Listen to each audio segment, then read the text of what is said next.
एक मोठी बातमी आपल्या समोर येते। माजी खासदार इम्तियाज जलील SITच्या रडारवर, निदा खान प्रकरणात चौकशीसाठी बोलवण्याची शक्यता।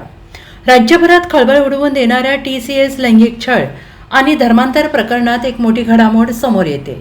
या प्रकरणातील मुख्य फरार आरोपी निदा खान हिला आश्रय दिल्याप्रकरणी MIM पक्षाचे नगरसेवक मतीन पटेल यांची आतापर्यंत विशेष तपास पथकाकडून 3 वेळा कसून चौकशी करण्यात आली।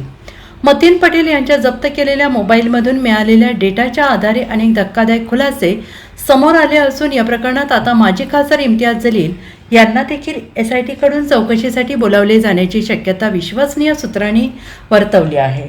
या संवेदनशील आणि गंभीर गुन्ह्यामध्ये SITने आतापर्यंत एकूण 8 आरोपींना अटक केली आहे।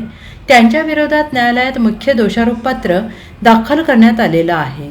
मोबाईल डेटा आणि तांत्रिक तपासातून समोर आलेल्या नवीन पुराव्यांच्या आधारे पोलीस येत्या काही दिवसात न्यायालयात पुरवणी दोषारोपपत्र देखील दाखल करणार आहेत।